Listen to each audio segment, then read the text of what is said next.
بەناوی خۆی گەورە میرەبان لە هەواڵ و کاردانەوەی وێب تیڤی ستاندەرد لەگەڵتانم. نیگەرانی ئەمریکا هاوپەیمانان لە هێزەکانی پێشمەرگە بەردەوامە. هێزەکانی هاوپەیمانان بە سەرۆکایەتی ئەمریکا چەند جارێکە نیگەرانی خۆیان لە جێبەجێکردنی پرۆژەی چاکسازی لە هێزەکانی پێشمەرگە دەگەیەنە حکوومەت و دەسەڵاتی هەرێمی کوردستان.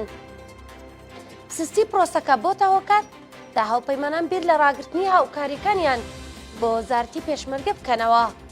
لە دوای شەڕی داعشەوە ئەمریکا و هێزەکانی هاوپەیمانی نێودەوڵەتی دژی داعش تەرکیزێکی زیاتریان لەسەر پشتیوانی و ڕێخستنی هێزەکانی پێشمەرگەیە بۆ ئەوەش مانگانە 25 ملیۆن دۆلار لەلایەن ئەمریکاوە بۆ موچەی پێشمەرگە تەرخان کراوە. ئەوە جگە لە هاوکاری لۆجستی بۆ دابینکردنی چەک و ئۆتۆمبیلی سەربازی. بە جۆرەی زانیاریش بۆ ساڵی 2021 ئەمریکا بڕی 166 ملیۆن دۆلاری بۆ هاوکاری دارایی پێشمەرگە تەرخان کردووە.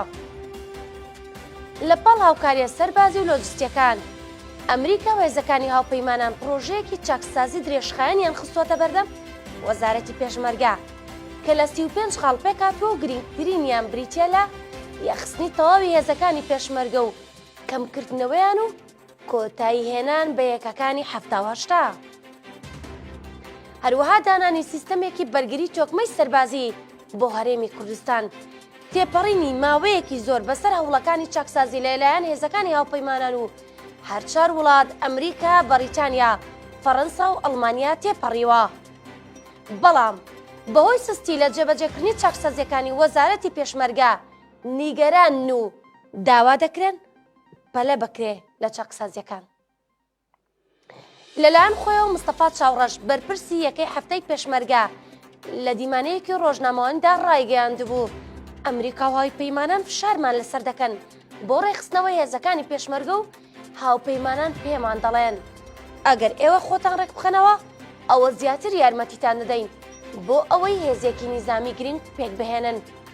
ڕێڤینگ هروری سەرۆکی لێژنەی پێشمەرگە لە پەرلەمانی کوردستان ڕایگەیاندووە نهێشتنی نیگەرانیەکانی هاوپەیمانان و جێبەجێکردنی پرۆسەی چاکسازی پێویستی بە ئیرادەی بەهێزی پارتی و یەکێتی هەیە.